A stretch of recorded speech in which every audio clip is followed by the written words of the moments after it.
자, 질문 합시다. 83페이지.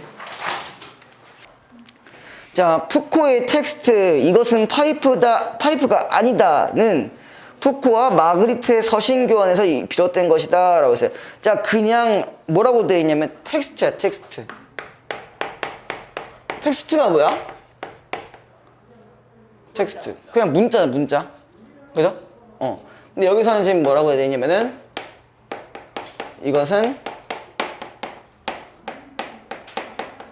파이프가 아니다 라고 했어요. 미리 좀 스포를 해주면은 그 다음 문제, 다음 장 한번 좀 잠깐 볼래요? 2번 문제 보시면은 파이프 그림이 있고 밑에 텍스트로 이게 파이프가 아니다 라고 나와 있어. 이 텍스트가 적혀 있어. 그림은 파이프인데 얘는 파이프가 아니래. 아무튼 뭐 이런 건데, 어느 날 푸코의 말과 사물을 읽은 마그리트가 푸코에게 편지를 보내고 이를 계기로 마그리트와 푸코는 몇 차례 서신을 교환하게 된다. 이 편지에서 마그리트는 푸코의 책에 나오는 유사와 상사의 규율에 관심을 기울인다. 그러니까 지금 뭐야? 따라서 푸코의 마그리트론을 제대로 이해하려면은 유사와 상사의 개념을 분명히 구별할 필요가 있다 라고 얘기를 했으니까 유사란 말이 있고 상사라는 말이 있을 거다 이런 말이죠. 그죠? 글의 구조는 상당히 쉬운 편입니다. 푸코에 의하면은 유사란 원본과 복제 사이에 닮은 관계라고 했어요. 유사는 항상 뭐가 존재한다? 원본과 복제품의 사이에요. 이 둘 간의 닮음. 한마디로 이 둘의 유사성에 해당하는 게 유사죠. 근데 상사란 요건 조금 다른 게 이번에는 복제와 복제 간의 닮음이에요. 우리가 일단 이 개념만 알고 있으셔도 어느 정도 이해가 되실 건데 쭉 이어서 볼게요. 이는 유사는 원본의 존재를 전제하는 반면 상사는 굳이 원본을 필요하지 않는다는 것을 의미하기도 한다. 여기서 중요한 철학적 함의가 깔려있다. 뭐 어쨌든 자, 다시 얘는 원본이 또 필요하다고, 얘는 그렇지 않다라는 부분이죠. 그죠? 됐죠? 유사가 현존의 형이상학 현존의 상이상학, 그 다음에 즉 원본과 복제, 대상과 표상, 실제와 사유의 일치를 전제한다면은, 자, 요것도 끝까지 차이점이 계속 있는데 뭐 있었냐 여기서도 원본, 복제 이게 하나 있으니까 대상과 표상. 저도 한번 저렇게 해줘요? 해봐요. 여기서? 지금 할 게 없어. 이따 문학할 때 생각을 해볼게. 자, 실제와 사유의 일치를 전제한다. 실제, 사유. 여기는 다 구조가 이렇게 다 비슷해지는 거죠. 그렇죠? 그 다음에 원본은 복제인 상사는 근대적 형 이상학의 붕괴를 함축한다. 자, 여기서 유사 같은 경우 뭐라고 되어 있냐, 옆에 현존의 형 이상학 밑줄 쳐주시고, 그 다음에 상사는 근대적 형 이상학의 붕괴 이렇게 나와 있어요. 거기 일단 밑줄만 쳐주세요. 유사 옆에 현존의 형 이상학, 그 다음에 상사는 옆에 근대적 형 이상학. 자, 그래서 이제 상사는 어쨌든 원본이 없다면 그것을 증언해야 할 인신론적 의미도 사라진다. 자, 따라서 유사의 개념이 세계에 대해 올바른 객관적 기술이 존재한다는 믿음을 전제한다면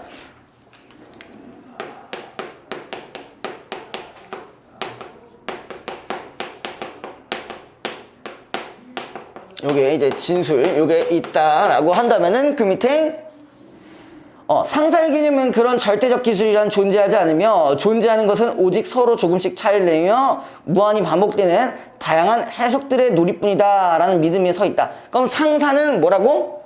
무한한 그리고 반복된 뭐라고 돼 있죠? 반복된 다양한 해석들.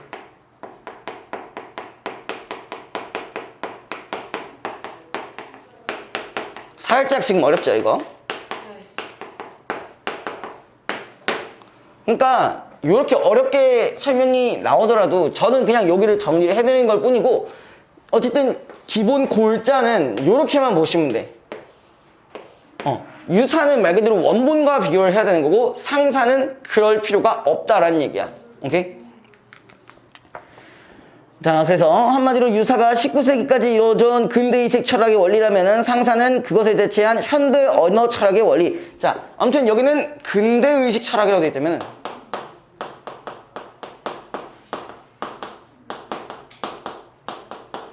그 다음에 여기서는 현대 언어 철학.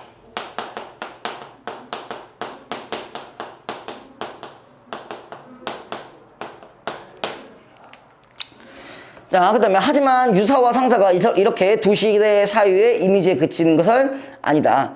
그것은 동시에 서로 다른 두 시대의 회화의 이미지도 한다. 그럼 이 얘기는 뭐야? 유사와 상사는 그냥 일반적인 정의로는 뭐 이렇게 나와 있지만 일반적으로 요 관계는 두 시대라고 했어요. 두 시대. 아까 잠깐 무슨 말이 있었냐면은 푸코와 무슨 마그리트 이런 말이 있었잖아요. 이거랑 관련된 얘기라고 볼 수가 있겠는데 가령 르네상스에서 19세기까지 유럽의 전통 회화는 자 거기 밑줄 자연의 모방을 추구해왔다. 자연의 모방이라는 건 뭐야? 자연을 베끼는 거야. 자연 최대한 자연에 있어서 그대로 그리려고 한다는 얘기야. 그죠? 그것은 어디까지나 유사성의 예술, 즉 원본인 자연을 눈에 보이는 대로 복제하는 재현의 기술이었다. 자, 그러면 아까 지금 예를 들어서 유럽의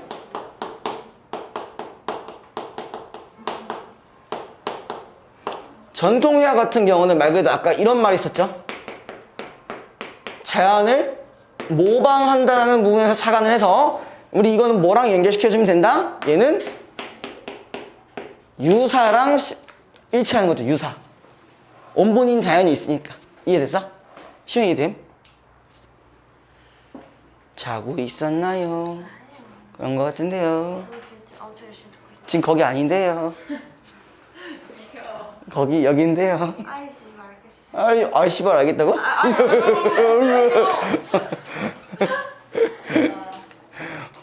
자, 그 다음에 하지만 오늘의 회화는 그림밖에 원본을 재현할 의무를 가지지 않는다. 형태색은 닮음에서 벌어서나 자유로움이 유의하고 설사 닮음이 있어도 그 닮음은 유사, 즉 모델과 복제 사이의 닮음이 아니라 원본 없는 복제들 사이의 닮음이 된다. 그럼 여기랑 정확히 대치되는 부분이 뭐라는 거야? 현대 회화죠? 오늘날의 회화.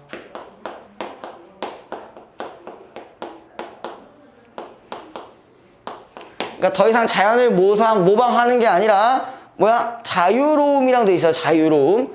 이 자유로움이라는 얘기가 있는데 이 자유로움은 결국 어디서 찾을 수가 없다? 원본에서는 거의 찾아볼 수가 없고 닮더라도 복제를 따라한 것에 불과하기 때문에 그럼 얘는 결국 뭐에 대한 개념이 된다? 여기는 상사에 대한 개념이 된다는 거겠죠? 되니? 벌써 물을 다 먹었니? 왜? 진심 갔다 와. 괜히 미안해지는데? 응. 아무튼 이제 다시 돌아가서 마그리트의 작품은 그 기법으로 보면 전통적인 구상에 속한다. 어떤 예술적 기구도 사용하지 않은 그의 작품은 식물 도감이나 동물 도감을 사파로 사용해도 좋을 정도로 정교한 자연주의를 보여준다. 그러나 푸코는 마그리트를 칸디인스크와 같은 추상화가 연결된다. 그럼 여기서 아까 누구 얘기였냐 이게? 푸코였죠? 그리고 아까 하나 마그리트라는 게 있었는데 우리 마그리트 같은 경우는 지금 뭐라고 했다고? 추상화가랑 연결했다고요. 일단 얘기를 끝까지 좀 들어보자고요.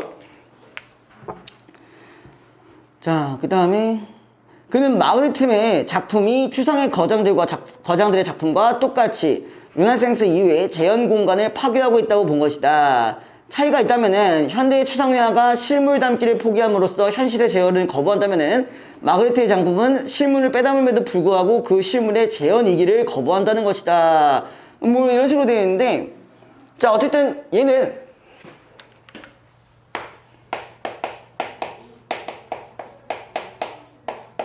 이런 말을 했어요. 재현을 파괴하다. 추상화가 뭔지 아세요? 추상화? 얼굴 그리는 거 아니에요? 그건 초상화. 추상화는 뭐야? 여러분들이 일반적으로 알고 있던 이미지와 다르게 그리는 거야. 맞아요. 특히 이제 추상화의 대표 작가인 이제 고흐가 있잖아. 피카소나 뭐 고흐나 뭐 뭉크 이런 애 있잖아. 뭐 이거 뭉크는 알 거 아니야. 절규 와 막 이렇게 되는 거 봐. 고우가 그래요? 고우 자기 귀 자르고 어. 자기가 그린 거 아니에요? 자기가 귀를 자른 건지 잘린 건지는 모르겠지만 자기가 잘랐어요. 그술 먹어가지고 빡쳐서 잘랐대요. 아니에요. 그것도 맞는데 그 친구가 귀 못생겼대요. 누구 말이 맞는 거야?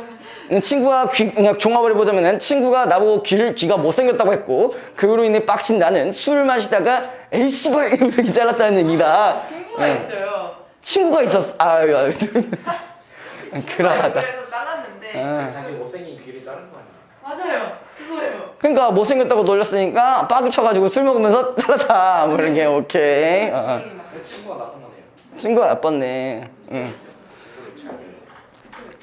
자, 아무튼 그래서 근데 마그리트의 작품은 지금 뭐라고 되어 있냐면은 실물과 유사하지만 이런 말도 있어요. 실물과 유사하지만 뭐가 문제라 했냐? 지금 어디 갔니? 실물의 재현을 거부한다 했어요. 실물의 재현을. 재현이라는 게 뭔지 알죠? 그대로 따라한다는 얘기죠. 그죠?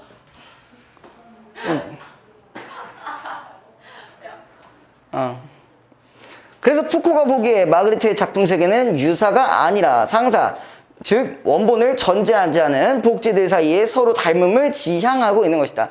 이렇게 푸코의 이것은 파이프가 아니다 라는 텍스트는 마그리트의 작품에 대한 푸코의 해석과 평가를 담고 있다. 그리고 이 텍스트는 마그리트의 작품 세계를 이해하는 데 중요한 단서를 제공해주고 있다. 그러니까 얘는 지금 뭐라고? 요 텍스트 말한 거는 이거는 이제 마그리트라는 어떤 화가의 뭐라고 돼 있어? 푸코의 해석과 평가예요.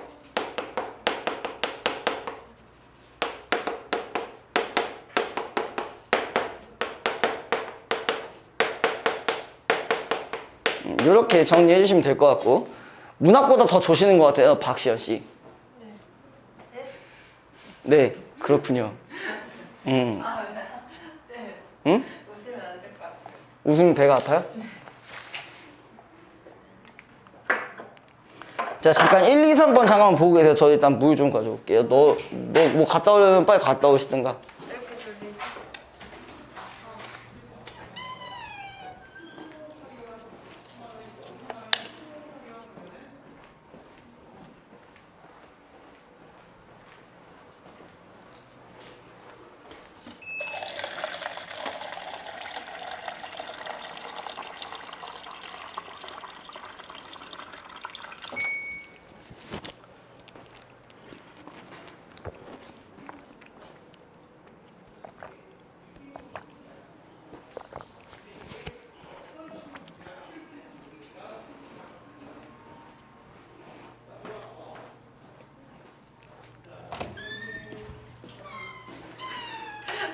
깜짝 놀랄 것도 많어. 왜 이렇게 빨리 오셨어요? 뭘 빨리 와. 빨리 해야지. 5분 정도. 자, 4번. 갑자기? 이렇게 귀여워요. 얘가요? 너가 뭐 귀엽대. 또 뭐가 귀여운 건지는 잘 모르겠는데. 갑자기? 갑자기 4번. 너무 귀여워. 자, 맞아요. 시연이 말 맞아요. 미글에 대한 설명을 적절한 게 이제 뭐냐면 4번인데, 자, 안 와봤어요? 어? 이거 다 했어요? 다 했잖아, 이거. 조합 때도 맞추더니 천재. 좀 천재구만. 응. 자, 4번 보시면은, 자, 용어의 개념을 밝혔다라고 했어요. 용어의 개념 뭐야? 뭐가 있어? 여기서 유사랑 상사. 응, 요거까지는 됐고요. 그 다음에 이를 바탕으로 마그리트 작품 세계에 대한 푸코의 평가. 전체적으로. 평가 뭐야? 그러니까 푸코의 평가가 뭐야? 마그리트의 작품 세계는 유사가 아니라 상사를 즉 원본을 존재하지 않은 것들을 살펴보는 것을 지향하고 있는 것이다. 혼잣말하고 있지. 있잖아요. 푸코의 해석과 평가를 담고 있다. 맞아요. 아, 나 천재. 역시. 왜 저래? 나 이거도 맞춰볼게요.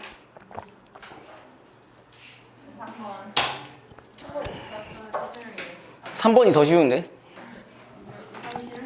자, 2번 볼게요. 밑글을 바탕으로 보기를 이해한 내용으로 적절하지 않은 것은 마그리트가 그린 이 작품에는 텍스트와 이미지를 분리하는 전통 회화와 달리 텍스트와 이미지가 한 공간에 배치되어 있다. 게다가 이 작품의 이미지에는 실제 파이프와 똑 닮았지만 그림 밑에 이것은 파이프가 아니다 라는 텍스트가 배치되어 역설적인 의미를 담아낸다. 또한 텍스트에 이것이 무엇을 가리키느냐에 따라 다양한 해석이 가능하다 라고 되어 있어요. 자, 1번부터 보면은 원본과 일치하지 않은 이미지를 활용하여 원본 없는 복제들 사이의 닮음을 드러내고 있다. 우리의 상사라고 해석했다 했죠? 그죠? 이거 맞고요. 2번 텍스트와 이미지가 서로 호응되지 않게 함으로써 대상과 표상이 일치하지 않음을 표현하고 있다. 맞니? 맞아? 아니에요. 왜 호응이 안 돼? 얘는 파이프 아니라 얘 파이프잖아. 그럼 대상과 표상이 일치하지 않다는 건? 대상은 파이프. 대상과 표상은 그 말이 아닐 텐데요. 원본과 복제품인데. 아. 읽어봐. 읽어보세요. 자, 유사라는 아까 그 개념에 대상이랑 표상이란 말이 있었잖아. 얘는 애초에 상사의 개념이기 때문에 이거랑은 전혀 상관이 없는 거죠. 오케이? 이게 무슨 말이에요? 얘는 상사라고. 마그리트의 요 파이프가 아니다라는 상사야. 아. 유사의 개념이 아니라 상사의 개념이에요. 그러니까 형이 거기서 왜 나와? 이게 되는 거야. 2번에서는 그래 호응되지 않는 것까지 맞는데 그 앞에 대상과 표상을 했으니까 뭐 형이 왜 여기서 나와? 지금 이거 하고 있는데. 그죠? 그래서 답이 2번이다. 자, 그 다음에 3번. 다음은 독자가 윗글을 읽은 후의 변화를 읽기 전과 비교해 나타냈다. 자, 그래서 읽기 전에는 유사와 상사는 사전적으로 모두 비슷하다 이 뜻을 지닌 단어다 라고 했는데, 자, 실제로 우리가 읽고 나서 뭘로 보면 돼? 유사는 원본을 복제한 거고 상사는 복제한 거를 복제했다 라는 걸로 의미를 바꿔주시면 되겠죠. 그죠? 네, 그러니까 지문이 좀 약간 난해하긴 했지만 크게 어려웠진 않았다. 문제 구성 자체는 어렵진 않았다. 이거 해봐. 유사는 이거, 상사는 이거. 복제본의 복제? 응.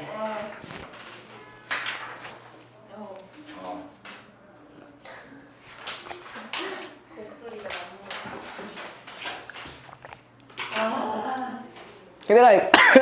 내가 얘기했잖아. 그러니까 문학하자고. 비문학만 하면 막 죽는 소리를 내. 아까 잤으니까 깼죠. 사람이 다 있는 이제 깼기 때문에.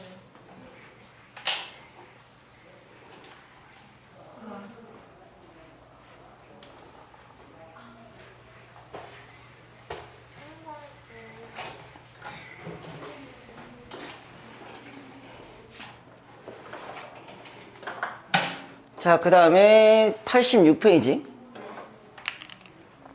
매체 언어. 와, 좋아. 매체 언어. 반어법 하시는 것 같은데. 자, 이제 매체 언어라는 얘기가 있는데, 매체 언어랑 매체를 통해 생산되고 수용되는 메시지를 담고 있는 의사소통의 매개체로 언어 외의 언어와 마찬가지로 이해하고 표현될 수 있는 그림, 사진, 동영상, 그래픽까지 모두 일컫는 것이다. 그럼 얘가 말하는 매체 언어라는 거는 뭐 그림, 뭐 사진, 영상, 그래픽. 근데 정확히 말하면 이걸 통해서 뭐가 가능할 때? 의사소통이 가능할 때. 이걸 우리가 매체 언어라고 한다. 그러니까 의사소통의 매개체겠죠. 정확히 말하면 매개체.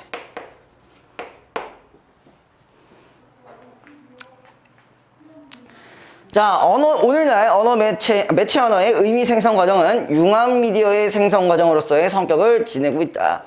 현대에는 매체 언어가 글자, 그림, 사진, 영상, 소리들이 융합된 형태로 만들어지기 때문에 단순히 글자들이 연속되어 있는 형태가 아니다. 그러니까 뭐야? 무조건 책으로만 되어 있는 그런 글이라고 보기가 어렵다는 거죠. 요즘 매체어는. 그죠? 그다음에 그렇기 때문에 현대의 매체 언어를 읽는 것은 과거의 종이책을 읽는 것과 그 사고 과정에서 차이가 있다. 예컨대 동영상으로 만들어진 매체 언어를 읽으려면은 글과 동시에 영상의 의미를 처리해야 되고, 그러면 여기서 지금 예를 들어서 어떤 동영상이 있다고 하면은 말 그대로 글뿐만 아니라 영상의 어떤 의미도 알고 있어야 되고, 그죠? 영상의 의미도 있어야 되고, 그 다음에 또 뭐가 있냐? 소리 또한 글자나 이미지와 관련하여 그 의미를 해석해야 한다. 그러니까 복잡한 인지 과정을 거쳐야 매체 언어를 이해할 수 있는 것이다 그랬어요. 그럼 이런 등등등의 복잡한 뭐가 들어가 있다고? 인지 과정이 들어가 있다고. 복잡한 인지 과정들이 들어가야 된다. 자, 그 다음에 오늘날의 매체 언어 독서는 글과 그림 그리고 동영상, 음향적 정보들이 상보적으로 결합되어 있는 것을 읽는 것이기 때문에, 자, 상보적이라는 거 밑줄 쳐보시고요. 아마 처음 들어봤을 거예요. 요거는 우리가 뭐라고 하냐면은 상호 보완적이라는 얘기예요. 그래요? 상호 보완적이 또 모를 수도 있나 설마 혹시? 난 상호 보완적 모른다. 어디 있죠? 상보적. 상보적을 이걸로 바꾼 거예요. 상호 보완적 뭐예요? 서로 도움되는 거죠? 그죠? 맞아요? 준아야 어디 찾고 있어? 상호적. 못 찾았지? 네? 못 찾았지? 네. 준아야. 아니 어디가요? 옆에 준아. 여기 있잖아. 어디냐면은 그 첫 번째 문단 거의 끝에 밑에서 두 번째 줄. 상보적으로 결합되어 있는 것. 첫 번째 문단에서 끝에 두 번째 줄. 상보적. 이게 이거라고. 상호 보완적이야. 아, 우리 준아 배 아파가지고 잘 안 보이나 보죠? 자, 아무튼 간에 이게 뭐라고? 결론적으로 매체 언어라는 것 자체는 이런 부분들이 있기 때문에 우리가 이렇게 얘기합니다. 융합적 읽기. 일단 이거 두 개 하고 좀 쉬는 시간 좀 가질게요. 오늘날 매체 언어를 독서할 때는 매체 언어의 생산자와 수용자의 경계가 모호한 점도 고려해야 한다. 자, 또 뭐가 있었냐면은 생산자와 소비자가 모호하대요. 왜 그런 거야? 야, 기본적으로 우리는 컨텐츠를 소비하는 사람이죠. 그죠? 왜? 여러분들 다 유튜브 보잖아요. 그죠? 맞죠? 컨텐츠 소비자잖아. 근데 생산자가 될 수 있죠. 여러분들 유튜브 하세요? 하세요? 시연이는 하세요? 아, 하는구나. 처음 하잖아요. 그죠? 그러니까 저는 이 어떤 매체 언어의 소비자이자 생산자가 될 수 있다는 거예요. 되니? 물론 저도 이제 저번에 한 3일 전인가요? 떴잖아요. 네, 떡상 했어요. 떡상. 어떻게 알았어요? 내가 알려줬죠. 그죠? 딱. 생각보다 많이 나와가지고. 물론 한 몇백만 회 되면 정말 좋겠지만, 뭐, 그거는 아무나 할 수 있는 게 아닌 거예요. 그죠? 구독자 몇이에요? 1200명 되나? 저 이거 하나 더 주세요. 그때 끝나고. 뭐라고? 꽤 많은 거. 왜 이렇게 막 되게 대충 얘기하냐? 아니 1200명 많은 거. 겨우. 그냥 뭐 한때 했었어, 한때. 몇 년 했는데요? 뭐 몇 년을 해. 너 뒤에 무슨 말을 하려고 지금 그런 식으로 빌드업 하고 있어. 아니 쉽게. 궁금해서 유튜브 몇 년 해서 너 뒤에 이상한 말 하면 말 안 해줄 거야? 아 할게요. 그래. 얼마나 됐더라? 한 횟수로는 8년 했나? 1년이요? 응. 뒷말 하려다 지금 참은 것 같아, 지금 약간. 꺼져. 아니, 나는 유튜브를 접었다 했다 해가지고. 그리고 원래 장르도 바뀌었고, 원래는 게임 이런 거 했었는데, 이제 뭐 학원 일 하면서 그냥 때려쳤죠. 예. 학원이 더 중요하니까, 그죠? 유튜브 구독자 많으면 돈 주지 않아요? 많아서 돈을 주는 게 아니라 조회수가 많아야 돈이 주는 거죠. 저안 줬어요. 옛날에 줬어요, 옛날에. 우와. 옛날에 옛날에 좀 받았었는데 어차피 뭐 얼마 되지도 않는 거. 그래서 유튜브 너가 유튜브를 올릴 거 아니에요 이거? 근데 왜 뭐 어쩌라고? 나랑 당당하게 얘기할 수 있어. 돈안 준다. 어쩌라고? 돈 좀 주세요. 나 4,000시간 채워야 돼. 안 채워져. 응. 얼마 받으셨는데요? 옛날에 많이 받을 때는 한 달에 90만 원. 우와. 영상으로만. 그냥 멋있다. 학교 딱 그 졸업하기 전에 이제 부업으로 유튜브를 했었는데 나쁘지 않았어요. 알겠어요. 용돈벌이 정도면 되는. 그 용돈이지, 그치? 용돈에서 끝나니까 문제지. 아, 나도 일은 해야 될 거 아니야, 그죠? 제가 뭐 집에서 개백수로 지낼 수는 없잖아요, 그죠? 저는 히키코모리가 아니잖아요, 그죠? 누군가 약간 욕하는 건가? 아무튼 자, 계속 봅시다. 가령 인터넷이라는 가상 공간에서 매체 언어의 수용자는 자신에게 필요한 글을 찾아 읽으면서 자신이 모르는 정보를 동시에 검색하여 읽을 수 있고 또 독서를 통해 얻으신 지식을 가상 공간에 저장할 수도 있다. 즉 이런 부분 때문에 지금 이런 부분 때문에 수용자가 매체 언어의 생산자가 되는 것이다 라는 말이 나왔고 이와 같은 매체 언어의 수용과 생산 양상의 변화는 정보와 지식의 구성과 유통에 지대한 영향을 미치고 있다. 따라서 이와 같이 변화된 환경에서 매체 언어 독서를 할 때는 매체의 변화가 정보의 지식의 구성 및 유통에 어떤 영향을 끼치는지를 파악하여 읽을 수 있어야 한다. 아울러 이러한 과정을 잘 수행하기 위해서는 다양한 매체를 조절하고 통제할 수 있는 지적 기능도 요구된다. 그러니까 수용자의 입장으로서 뭐라고 돼 있어? 생산자도 뭐 이렇게 할 수 있는데 이런 경우 같은 경우는 다양한 매체를 조절해야 하고 통제할 수 있어야 된다. 왜 그런 거야? 여러분들이 유튜브 막 재밌다고 막 한 번에 막 8시간이나 막 보고 그러면 어떻게 해요? 여러분 답이 없죠. 일단 학원에 오면 존나 졸려요. 이제 학원에 가서 졸려. 그럼 졸리면 뭐예요? 이제 과제를 하는데 또 이해가 안 돼. 그럼 이해가 안 되면 어떻게 돼요? 아 씨발 좆됐다. 그러면서 그냥 체념적인 태도를 보이면서 다시 유튜브를 보겠지. 그럼 유튜브를 또 다시 8시간을 보게 되면은 또 같은 일이 쭉 악순환으로 반복이 되겠죠. 예. 그러니까 조심해야 된다는 거예요. 여기서. 예. 유튜브 안 봐요. 응? 저 유튜브 안 봐요. 나 뭐라 한 적 없는데. 대단하죠. 대단하다고? 대단해. 아유 감사합니다. 아이고 대단하다. 감사합니다. 진짜 한편 매체 환경의 변화에 따라 지식의 구성 방식이나 지식에 대한 관점도 달라졌다. 자, 어쨌든 이번에는 뭐에 대한 얘기?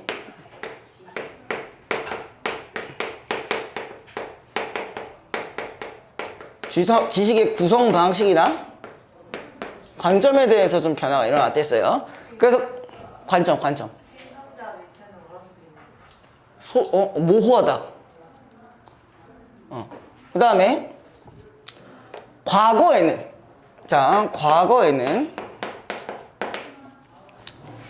특정 계층이나 집단에 있는 소수의 사람들에 의해 지식이 생산되었으며 생산되어 매체에 기록된 지식과 정보는 임의대로 바뀌거나 교체될 수 없는 것으로 간주되었다. 자, 그럼 봐봐.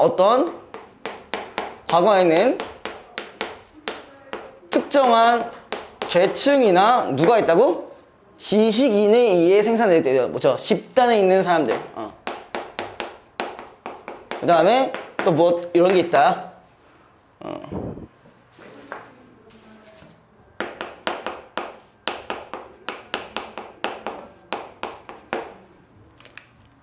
여러분들은 태어났을 때부터 유튜브가 있었죠? 그쵸. 그래서 이런 걸 모를 겁니다. 과거에는요, 이러한 매체 생산이 어떻게만 됐었냐?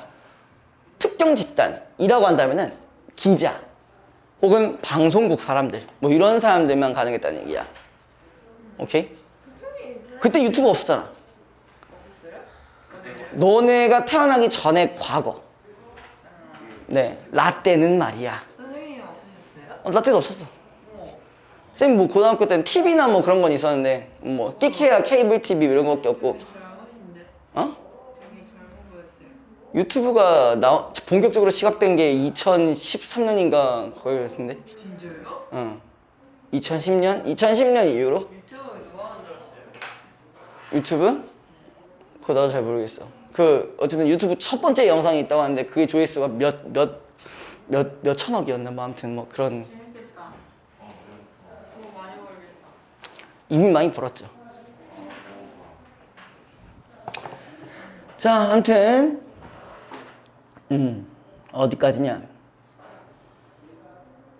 그런데 오늘날과 같이 과학기술이 발달한 사회에서는 누구라도 다양한 말체를 활용하여 지식의 생산자가 될 수 있다. 자, 그러면은 현재는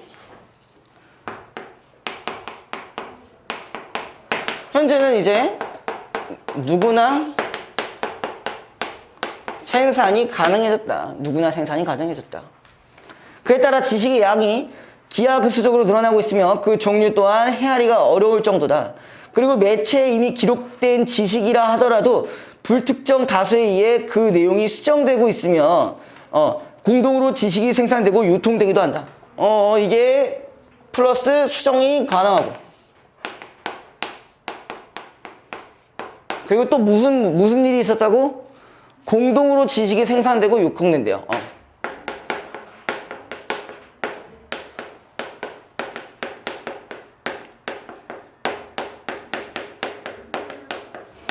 됐나요? 자, 그 다음에 다수의 일반인이 협업을 통해 지식을 구성하는 집단지성의 방식이 크게 증가하고 있는 것이다. 오, 집단지성 오랜만에 들어보죠? 요즘은 자주 쓰시지 않아요? 집단지성의 힘! 막 이러면서 막 그 다음에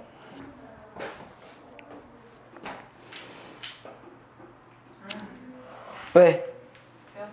이거 얼마 남았어? 이에 따라 오늘날에는 지식을 과거와 같이 고정 불변의 것으로 여기지 않으며 지식인을 많이 알고 있는 사람으로만 여기지 않는다. 오늘날 지식인이란 단순하고 본질적인 분절적인 지식을 많이 암기하고 있는 사람이 아니라 기존의 지식들 중 중요한 것을 추려낼 수 있고, 그 밑줄 쳐보자. 중요한 것을 추려낼 수 있고, 그 다음에 두 번째, 여러 가지 정보들을 종합할 수 있으며, 그 다음에 세 번째, 기존의 지식으로부터 얻은 통찰이나 직관을 토대로, 그 다음에 네 번째, 새로운 지식을 창조해낼 수 있는 능력을 지닌 사람이다. 그러니까 지식인의 정의가 바뀌었다는 거죠. 옛날 지식인은 진짜 뭐야? 어떤 조그마한 부분에 대해서 집중적으로 많이 알고 있는 사람이 지식인이었다면 지금은 이런 여러 가지 정보를 이렇게 다 조합을 해서 재생산해낼 수 있는 사람을 지식인이라고 말한다. 자, 그 다음에 어디 있냐? 오늘날 맞아. 오, 집중을 하는데 얘. 자, 오늘날 매체원에는 문자 외에도 음성, 음향, 이미지, 동영상들이 포함되며 이것들이 통합된 표현 방식이 매체 언어의 주요 형식이 되고 있다. 따라서 매체 언어를 읽을 때는 문자 외의 그림이나 사진과 같은 이미지, 음악이나 음향과 같은 다양한 방식을 통해 전달되는 매체 언어의 특성을 고려해야 한다. 그리고 매체의 변화로 정보와 지식의 구성과 유통 방식이 변하고 있는 것처럼 고려하여 매체 언어를 비판적으로 수용하고 생산할 수도 있어야 된다라고 되어 있어요. 내용이 그렇게 어렵진 않았습니다. 자, 1번 볼게요. 밑글의 내용과 부합하지 않는 것은, 그럼 부합하지 않는다라는 거는 일치하지 않는 것을 얘기하는 거죠. 그렇죠? 머리 박은 것 같은데 괜찮냐? 1번 언어와 마찬가지로 이해되는 그림, 사진, 동영상 등은 모두 매체 언어에 해당한다. 바로 맞는 말이고, 2번 지식을 생산할 수 있는 매체의 다양화는 지식의 양이 증가하는 데 영향을 미쳤다. 맞죠? 자, 3번 동영상으로 만들어진 매체 언어를 읽을 때는 복잡한 인지 과정이 필요할 수 있다. 맞죠? 점점 어려워진다 했었고, 4번 대량의 지식이 획일적으로 유통되는 경우가 많아짐에 따라 매체 언어의 수용과 생산 방식이 다양해지고 있다. 자, 어디 부분이 틀렸냐? 획일적으로 유통되는 경우가 많아졌다라고 돼 있죠. 획일적이라는 건 뭐야? 지금 매체 언어는 뭐야? 다양한 지식이 이루어졌다고 했었잖아요. 그죠? 그 다음에 2번으로 넘어갈게요. 1번에는 4번이고요. 자, 윗글을 바탕으로 보기 AC를 활용하여 오늘날 매체 언어 유통과 생산에 대해 설명한 내용으로 적절하지 않은 것은. 자, A가 생산자고요. B가 매체 언어. 그 다음에 C가 수용자. 자, A에 의해 글자, 사진, 영상, 소리 등이 융합한 형태로 만들어진 B는 종이책을 읽을 때에는 다른 독서 방법을 필요로 한다. 맞겠죠? 2번 A는 매체 환경의 변화가 지식의 구성에 미치는 영향을 고려하여 비에 의해 기록된 지식이 쉽게 변경되지 않도록 유의해야 된다. 틀려져. 왜죠? 왜냐? 지금 현대잖아요. 현대. 오늘날이니까. 수정이 불가능했던 부분들은 과거에 대한 얘기였다. 알죠?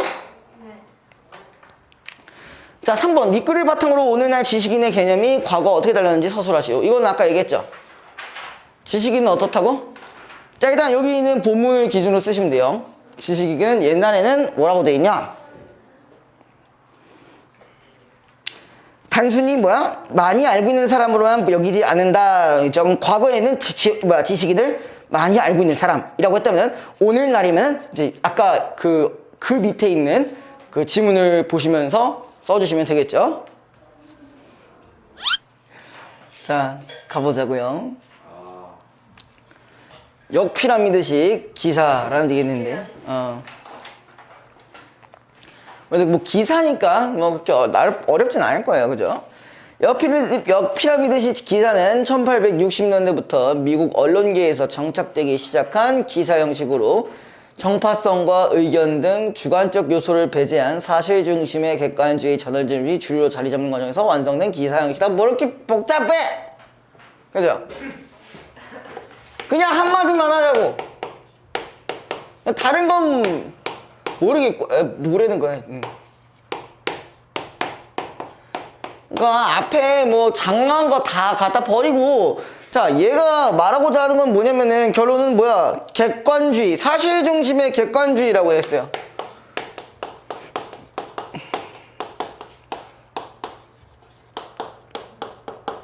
객관주의. 그러니까 얘는 뭐야? 역피라미드식 기사는 사실 중심이라고 보시면 돼요. 객관적인 기사라고 보시면 될 것 같아요. 역피라미드식 기사의 기본 원리는 가장 중요하다고 판단되는 사실을 맨 처음에 제시하고 이어서 차례로 덜 중요한 사실을 나열하는 것이다. 그럼 이 얘기는 뭐야? 자, 처음에 뭐라고?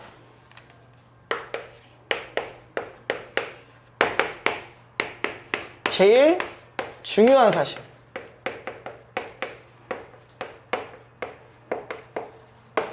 뭐 예를 들어 이런 거지 뭐 이제 톱스타 A씨 20대 젊은 여성과 뭐 클럽에서 막 점점점 하고 이제 일단 제목 어그로 일단 끄는 거야. 이게 제일 중요한 거 아니야? 이 새끼가 거기서 뭘 했는데? 라고 했는데 클럽에서 뭐 하고 있었다? 이제 뭐 그냥 춤만 추고 있었다. 막 이러면 이제 개빡 기레기 되는 거죠 바로. 그죠? 자, 아무튼 역피라미드식 기사는 독자가 기사의 핵심 사항을 쉽게 알 수 있고 편집하는 과정에서 기사 뒷부분을 잘라내도 중요한 내용이 삭제되지 않는 장점을 가지고 있다. 그러니까 뭐야? 요런 부분들에 대한 특징. 한마디로 독자가 이제 파악하기 쉽고, 그리고 두 번째 같은 경우는 편집도 쉬워졌대요. 그죠? 그 다음에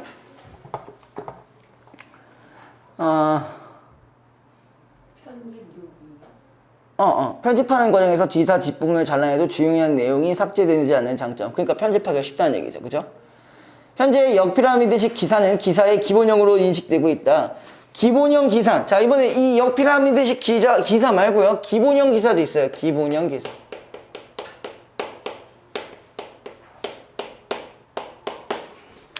기본형 기사는 일반적으로 제목, 리드, 본문의 세 부분으로 구성된다.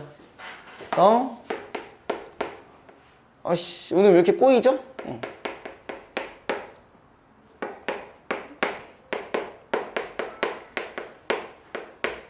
이렇게 나눠진다. 자, 제목은 기사 읽기의 방향을 결정한다. 독자들은 대부분 제목을 보고 자신의 관심사에 따라 기사를 읽을 것인가 말 것인가를 결정한다. 그리고 독자들이 기사를 읽고 난 뒤 기사 내용을 기억하고 못하고도 제목에 크게 좌우된다. 제목은 기사의 중요도를 가시적으로 보여주는 기준이기도 한데 큰 활자로 제목을 낼 경우 비록 전체 기사의 양은 적더라도 독자는 그 기사를 다른 기사보다 중요한 기사로 인식한다. 지면에서 제목이 차지하는 공간의 비중 또한 간단히 넘길 일이 아니다. 스포츠 신문의 경우 일면 기사는 제목에 차지하는 비중이 기사 분량의 67%에 달한다. 이거 뭔지 알아요? 여러분들 신문 보실 일이 딱히 없잖아, 그지? 혹시 집에 종이신문이 있다? 종이신문 보는 사람 있어? 다 없어? 아버님 신문 안 보셔? 저희 아빠 신문 맨날 봐요. 그 종이기사? 아니요. 그러면- 할아버지는 좀 있어. 할아버지? 그 종이신문 보면은 그 아마 여러분들은 많이 못 봤을 수도 있는데 거의 뒷면에 보면은요 그 스포츠 부분이 뒷면에 있어요. 뭐 야구든 축구든 막 그러겠단 말이야. 그러면은 신문이 예를 들어서 한 뭐 요만큼 있다고 쳐. 요만큼 있는데 이 중에서 이만큼이 막 그 어떤 사람이 막 축구하고 빨리 막 안 비키면 이 새끼야 라는 이런 표정하고 막 손흥민 오늘도 해트트릭 막 이러면서 막 존나 크게 되어 있는 게 있거든요. 그런 거라고 보시면 되고요. 보통 기사에서도 제목은 해당 기사가 차지하는 지면의 27에서 28%를 차지하는데 이러한 사실은 그만큼 제목이 중요하다는 뜻을 나타낸다라고 했어요. 그러니까 얘 같은 경우는 뭐 당연히 제목이라는 부분이 매우 중요하고 비중이 상당히 큰 친구다라고 보시면 될 거고요. 그 다음에 전문이라고도 일컬어지는 리드는 기사 전체가 담고 있는 내용을 한마디로 요약한 것으로 기사의 첫 문장을 말한다. 리드는 흔히 첫 단추에 비유된다 라고 되어 있는데, 자, 어쨌든 리드는 지금 뭐라고? 기사 전체 내용을 한마디로 요약.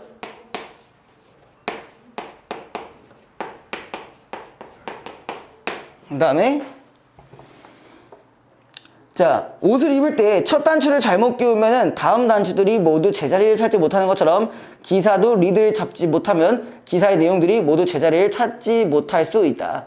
리드에는 글 쓰는 사람이 그 기사에 부여하는 의미와 중요성이 축약되어 있고 또 독자가 기사를 어떻게 읽어야 하는지에 대한 방향성이 제시되어 있다. 그래서 독자는 리드를 읽음으로써 글의 흐름, 요지 등을 모두 짐작할 수 있다.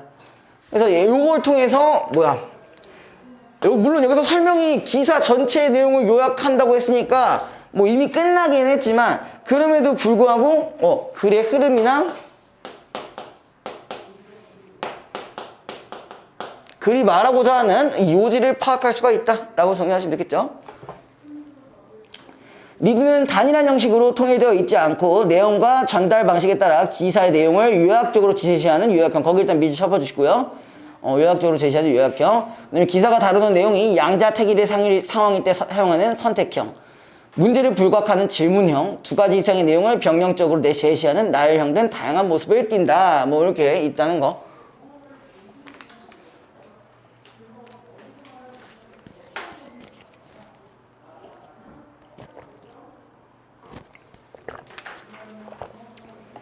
자, 그 다음에 제목과 리드를 제외한 기사의 나머지 부분은 본문이다. 본문은 여러 개의 문장으로 구성되어 있으며 리드를 뒷받침하는 구체적인 사실들을 글의 흐름에 따라 단락별을 제시한다.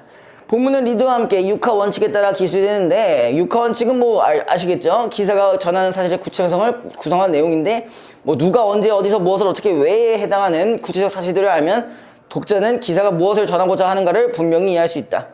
누가는 기사가 다루는 개인일 수도 있고 기관일 수도 있는 행위의 주체를 말한다. 언제와 어디서는 사건이 발생하는 시간과 장소를 뜻하고 무엇은 행위나 사건의 내용을 가리킨다. 어떻게는 기사가 다루는 사건이나 행위가 구체적으로 어떤 양상으로 전개되는지 설명하는 내용이다. 뭐 왜는 왜 사건이나 행위의 원인이나 이유를 밝혀 보도 내용에 대한 구체적인 이해를 도모하기 위한 것인데, 자, 어디 왜 부분에선 뭐라고? 주관적인 관점이나 입장이 드러나는 경우가 많다.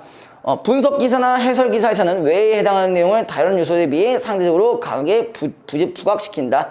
자, 그러니까 어떤 뭔가를 쟁점을 분석하고 해설한다는 거는 그 사람, 그거에서 그 글을 만드는 사람의 주관이 충분히 들어갈 수 있다라는 얘기 드린 거죠. 자, 그다음에 1번. 윗글에 대한 설명으로 가장 적절한 것은, 자, 이거 뭘까요? 특징을 분석한 후 특징이 나타나는, 뭐라고? 2번이요? 일단 1번은 틀렸죠. 그런 말이 없었고요. 그 다음 2번. 중심 화제의 구성 요소를 소개한다. 맞아? 네, 맞아요. 뭐 있었어? 리드 본문 제목. 각 구성 요소의 개념과 특징을 설명하고 있다. 가장 맞는 말이고요. 그다음에 2번 윗글을 참고하여 보기의 기사에 대한 설명을 한 내용으로 적절하지 않은 것은 자 보면은 첫 번째 기업들 국내 등지고 해외로 눈 돌려 방기업 정서부담 중미 1위들의 투자 눌려 뭐 이렇게 하면서 쭉 나왔죠. 자 1번 역피라미드식 구조를 지니고 있어 기사 앞부분의 내용을 통해 기업들의 해외 투자 증가가 기사의 핵심 내용을 알 수 있다. 맞니? 네.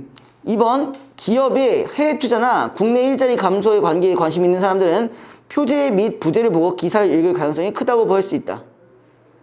네. 그쵸. 퇴 투자랑 뭐 그다음에 일자리 감소. 3번 언제 어디서 누가 무엇에 초점을 맞춰 나열형 리드를 제시하여 독자들이 기사의 성격을 판단하게 하고 있음을 확인할 수 있다. 뭐 언제가 있지는 않았잖아, 그치? 네. 언제가 없었기 때문에 이 부분이 틀렸네요. 다음에 3번. 자, 그 다음에 문학으로 넘어갑시다.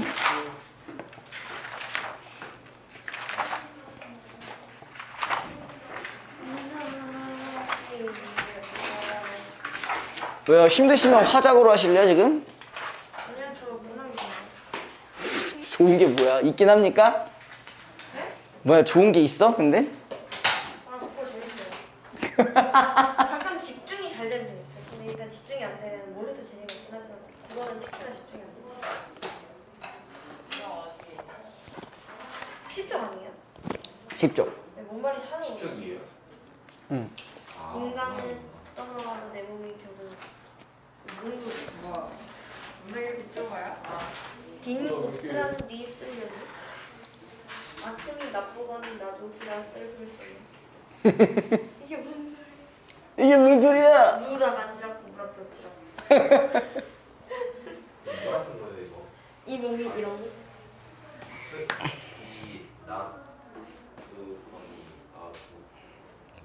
진짜 모르겠어요. 이제 같이 하면 돼요. 이게 한글이에요? 네. 누가 언제적? 만들었어요? 세종대왕이요. 왜 이따고 만들었어요? 풋나물. 라고 할 또. 이거 아마 편집해가지고 네, 안 돼요, 안 돼요. 이게 제 이미지가 나. 왜 이따구로 만들었어? 라갈 뻔. 이거 내면은 이거 조회수를 얻어요. 안 돼요, 이거 제 이미지가 좀 나빠져요. 이미지가 있었나? 제 돈이 너무 눈이 먼 거 아니에요? 어? 조회수에 너무 눈이 먼 거 아니에요? 뭘 눈이 멀어. 내가 목숨 걸고 하는 것도 아닌데. 알았어요. 자, 거기 함부로 건들지 마. 수아나. 네, 뭘요? 여기 건들면 안 돼. 알겠지? 조심하세요. 알겠죠? 저 큰일 날 수 있어요. 자, 이제 딱 이 두 작품 해봅시다. 자, 여기 제목이 명앙정가야, 면양정가야? 면앙. 앙정가예요, 면앙정가.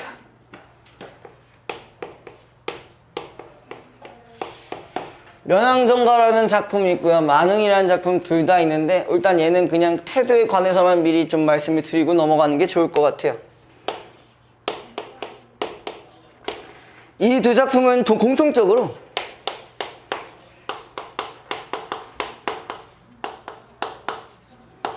자연 친화적 태도를 가지고 있어요. 근데 여러분들이 항상 알겠지만 고전시가든 고전시가 특히 보면 어때요? 아, 이게 뭔 개소리지? 처음부터 뭐 인간을 떠나도 내 몸이 결을 얻다. 뭔 개소리야? 뭐라는 거야? 자, 이렇게 나오지만 결국 우리가 고전소설, 고전시가 같은 경우는 내용이 너무나도 한정돼 있어요. 네, 진짜 한정돼 있기 때문에 어차피 뭐 자연 친화 아니면은 뭐 임금에 대한 사랑 뭐 등등 그런 거밖에 없기 때문에 네, 그거 위주로만 잘 보시면 될 것 같습니다. 자, 그럼 일단 볼게요. 자, 집중하시고. 네. 네, 집중하시고. 집중하고 있었어요. 어딜 보고 있었어? 저요? 자연 친화적을 분석하고 있어요. 자연 친화적이 뭔데? 자연 친화적은 자연을 친화한다는. 자연이랑 친해진다는 얘기겠죠, 그죠? 응. 자, 그래서 처음에 보시면은 인간을 떠나도 내 몸이 결을 없다. 자, 아까 얘가 자연 친화라고 했으니까 그럼 얘는 지금 어디에 있을 확률이 커요? 자연에 있을 확률이 크겠죠, 그쵸? 자, 그럼 이 자연과 정확히 반대되는 게 어디예요? 속세. 속세예요. 근데 우리가 속세란 얘기를 여기서 요렇게도 표현을 해요. 뭐야? 인간. 인간이란 뜻이 뭔지 알아요? 사람. 사람과 사람 사이를 인간이라고 합니다. 사람 인간. 네. 사이 간자. 맞아요. 오. 맛있어. 왜 저래? 자, 그래서 인간이라고 한다면은 속세의 의미라고 보셔도 무방합니다. 그러니까 지금 뭐야? 내가 속세를 떠나와도 그럼 어디란 얘기야? 나는 지금 자연이란 얘기겠지. 맞니? 멋있어. 그러니까 내가 지금 속세를 떠나서 자연에 와도 내 몸이 결을 없다. 여전히 내 몸이 바쁘다는 얘기예요. 내가 지금 자연에 있지만 여전히 바빠. 바쁜 척 오지네요. 그죠? 그러면서 이제 뭐래? 이것도 보려하여. 우리가 여기서 이것이라고 돼 있잖아요. 그죠? 그죠? 우리가 해석할 때 어떻게 하시면 되냐? 이것도 보려고 저것도 그렇지. 이것도 보려고 하고 저것도 들으려고 하고 바람도 허려하고 달도 맞으려고 막 이러고 있어요. 그러니까 이것도 보려고 한다는 게 뭐야? 경치겠죠. 그죠? 그러면 거기에 모두 들으려고 뭐 어떤 자연에 대한 소리도 들으려고 하고 그 다음에 바람도 혀려하고 그러니까 바람도 느끼려고 하고 자 우리 여기서 이게 되게 많이 나오잖아요. 아레아 이거 우리 아레아라고 하죠. 요 같은 경우는 아나 둘 중에 하나라고 보시면 돼요. 둘 중에 하나로 해석하시면 돼요. 그러니까 여기서 저거는 뭐라고 할 수 있을까? 바람 가능하죠? 바람 그죠? 보려 하고 이게 1순위고 이게 2순위니까 바람도 보려 하고 저것도 들으려고 그 다음에 달도 맞으려고 뭐야 이번에는 뭐야 밤은 그렇지 밤은 언제 죽고 그 있잖아요 여러분들 그 밤 그죠? 밤은 언제 죽고 고기란 언제 낳고 고긴 또 언제 낚시하고 이런 얘기잖아 그죠? 그럼 그게 다 뭐야? 뭐에서 노는 거야? 자연에서 노는 거겠죠 그렇죠? 이런 바쁜 이유는 결국 뭐 때문에? 자연에서 놀려고 이런 바쁘다는 얘기죠 그죠? 그 다음에 10이란 니 닫으며 진곳이란 니 쓰려뇨. 자 12는 뭐냐면 우리가 살인문이라고도 하는 내가 문을 누가 닫을 거고 그러니까 뭐야 지금 아무도 없는 혼자라는 얘기겠죠 그죠? 외롭다는 얘기가 아니라 자연에 있으니까 아무도 없는 거잖아 그죠? 그 다음에 진꽃이란 진꽃은 누가 쓸 거냐 꽃잎 이렇게 지면 이걸 쓸어야 될 거 아니에요 그 얘기예요 됐니? 안 어렵죠? 아직까진? 자, 아침이 나쁘거니 나주해라 초필수냐. 자, 아침에는 뭐네? 아침에도 좋은데 아침에도 나쁜데 나중이라고 해서 나주해라고 하면 이제 저녁이라고 보시면 되는 거거든요. 이게 슬플 거냐? 근데 이게 슬프다는 얘기가 아니라는 얘기겠지. 이미 자연이 졸라 즐거워하고 있는 거잖아, 맞니? 됐어? 나쁘거니가 나쁘다는 거죠. 이게 근데 내 읽은 거는 나쁘다라고 하긴 했는데 아침도 그냥 나는 그냥 좋다라고 생각하시는 게 좋을 것 같아요. 이 자연에 대해서 일단 기본적으로 긍정적인 상태를 가지고 있으니까. 그러니까 약간 이런 거야. 아침에도 나쁘지 않거니 뭐 이렇게 해석하시면 될 것 같아요.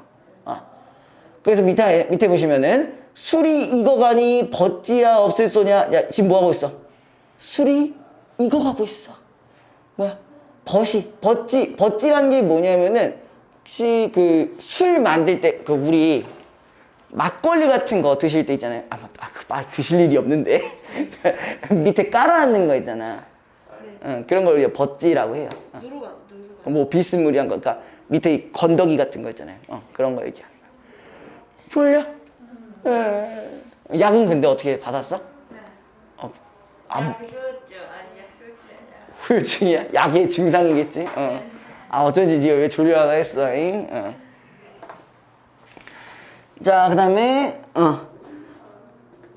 자, 불내며 타이며 혀이며 이하며 온가지 소리로 치음을 비하거니 그 위에 있는 건 대충 자연에 대한 소리쯤이다 정도로 생각하시면 되겠죠? 그쵸? 자, 우리가 고전시가가 힘든 게 중간중간 어려운 말들이 많잖아요. 이럴 땐 그냥 근처에 있는 맥락으로 파악해 주시는 게 제일 좋아. 그나마 읽을 수 있는 부분 먼저 보시면 아, 얘가 대충 이런 얘기 느낌이구나 보시면 되고요. 자, 그 다음 밑에 근심이라 이시며 시름이라 붙으시라. 이게 뭐야? 근심이야 있을 거냐 없을 거냐? 근심이냐 이거 봐봐. 근심은 그러니까 있을 거며라고 했잖아요. 근심이마 이심 이렇게 말하기가 힘드니 근심이라 있으며 정도로 해석하면 되는데 이게 진짜 있겠냐는 의미야. 없지. 자연에서의 근심이 있겠니? 없죠. 그 다음에 시름이라 붙이시라. 그러니까 시름도 같이 붙일 수 있을까? 한마디로 여기 뭐야? 근심도 없고 시름도 없는 거라는 거예요. 시름도 없다. 그럼 이런 공간은 어디인 거야? 자연이라는 얘기인 거지. 됐니? 그러니까 내가 자연에 있으니까 근심과 시름이 없다는 얘기예요. 쉽게 얘기하면은.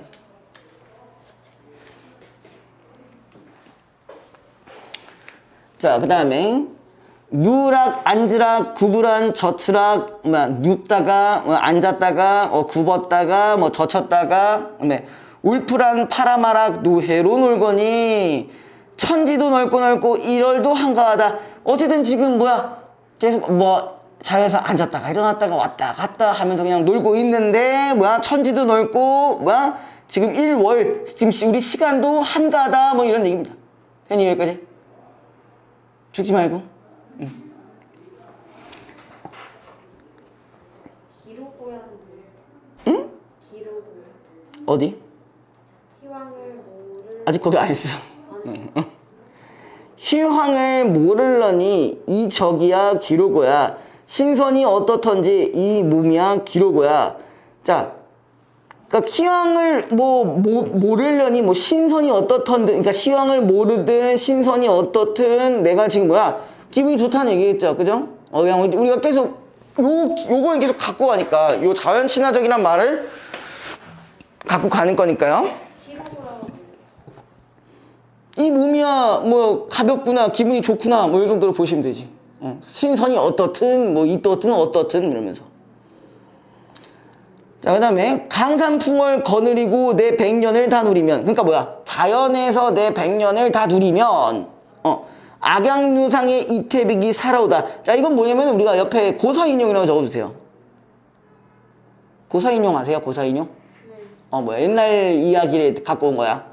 그러니까 내가 자연을 좋아하는 상태로 100년을 살면은 100년 정도 산다면 뭐래? 악양루상의 이태백이 살아온다.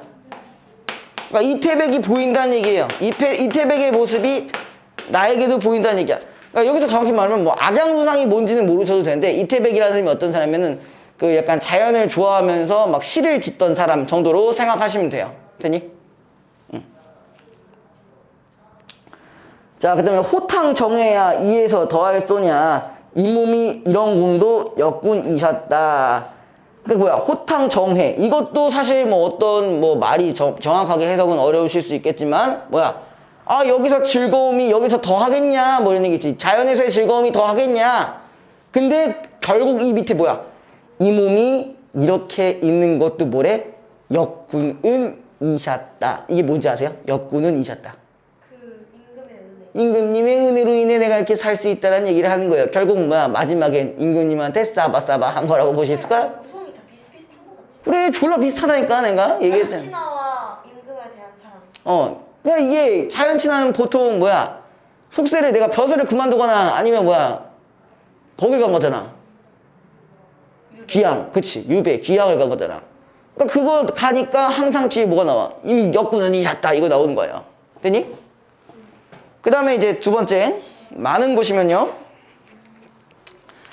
자, 산수간 바위 아래 띠집을 짓누나 하니. 자, 일단 많은이라는 게 흥으로 가득 찼다는 얘기예요. 흥으로 가득 찼다는 얘기고,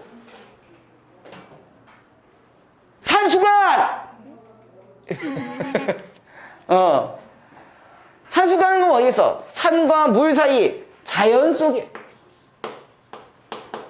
그다음에 띠집을 줬는데 이 띠집이 뭐냐면요, 초가집이에요.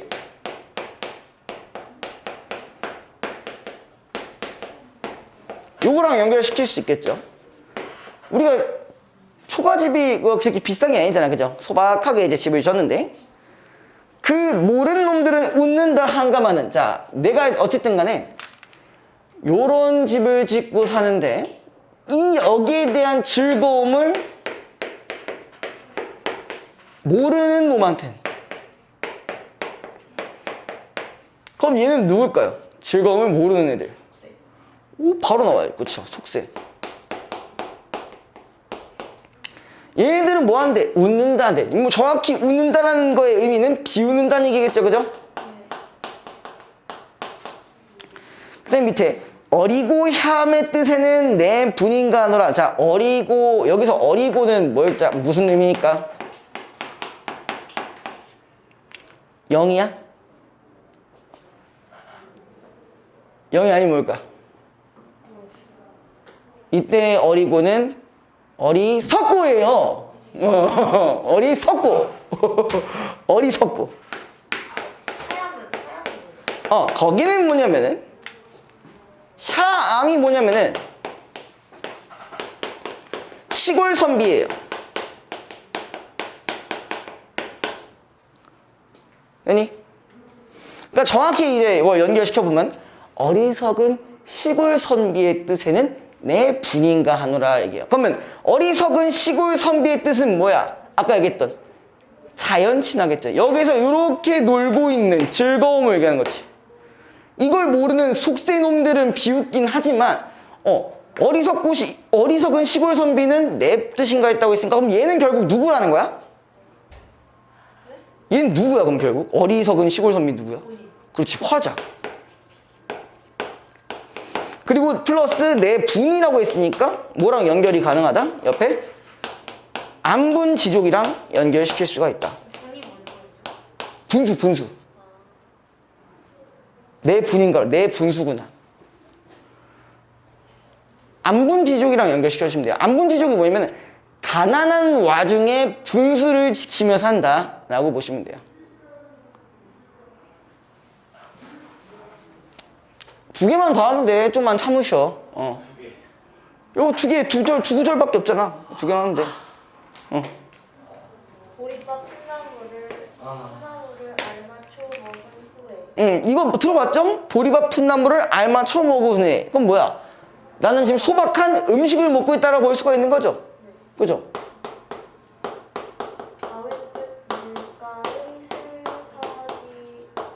자, 이게 뭐냐면은, 자, 우리가 소박한 음식 같은 경우는 여기랑도 연결돼요.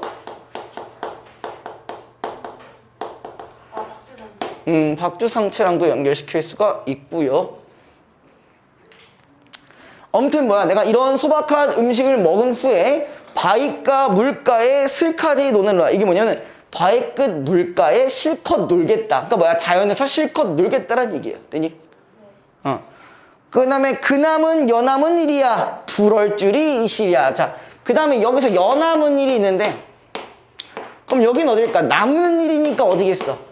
속세일이에요. 속세일. 그죠?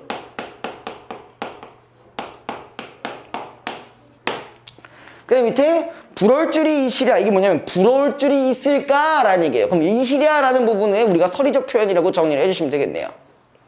아니? 근데 여기 아까 가에서도 소유적 표현 있었죠? 있었겠죠? 얘기했나 내가? 얘기 안 하시고 얘기는 안 하시고. 아, 그 가의 뭐야? 아, 근심이라 이심이 이거. 뭐 딘 곳은 니 쓰려노 뭐 이런 것도 있고.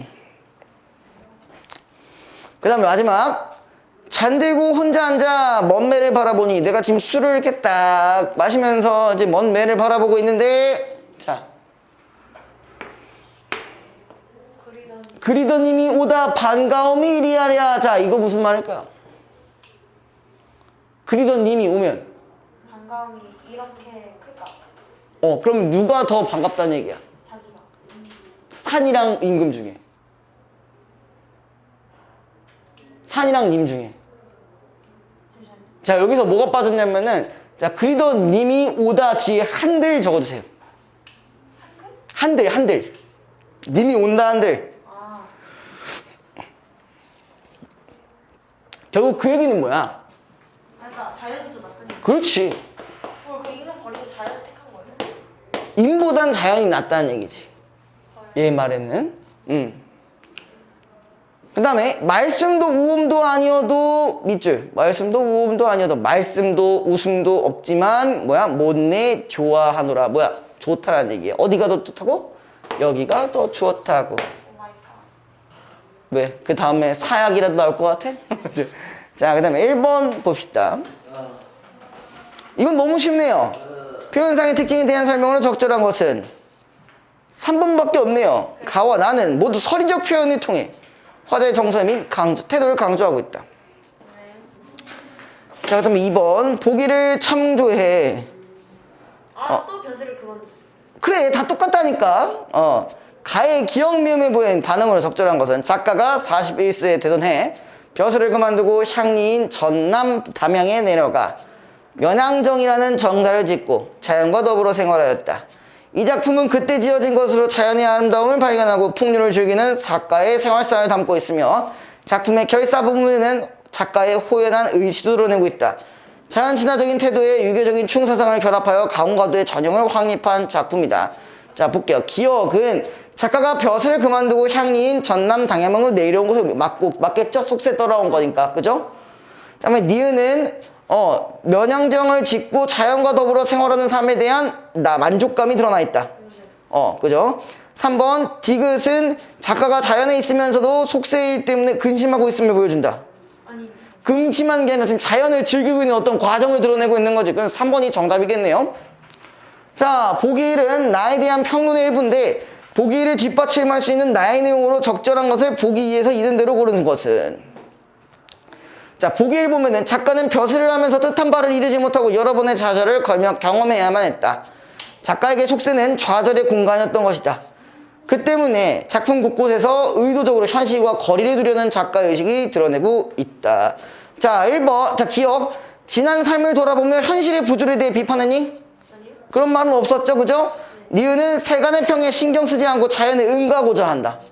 그건 어디서 나왔어? 첫 번째 연에 나왔잖아, 그지? 그 모르는 들은 비운다 한다가만 한다지만 어리석은 시골 선비에게는 내 분이다 라고 했으니까 니은 맞겠네요, 그죠? 그 다음에 말이 없는 자연이 그리운 님보다 더 정겹다고 여긴다. 맞죠? 4번 리을 자연에서의 소박한 삶이 자신의 부수에 맞다고 생각한다. 이것도 맞고 미음 속세와 자연의 차이점에 주목해 속세의 부정적 특성을 드러냈다. 그냥 속세는 거리를 두려는 건 맞는데 속세가 안 좋다라는 얘기는 따로 하지는 않았어요. 그래서 여기까지 하시고 좀 쉬었다가 진행할게요. 자, 178페이지, 176페이지 펴주시고. 자, 뭐 요거는 뭐 그렇게 어려운 부분이 없어요. 없지만 그래도 176이요. 네. 자, 여기 자, 일단은 문제가 이렇게 세 가지가 있는데 어쨌든 3번 문제는 뭐야 제가 개념적인 부분을 어차피 얘기해야 되는 부분이니까 놔두시고 1번, 2번만 네, 보시면 될 것 같아요. 그래서 176이요. 176. 여러분들의 이런 못 알아듣는 한마디 한마디가 저에게 탈모가 제 탈모와 연결이 될 수 있으니까 네 주의해 주시고요.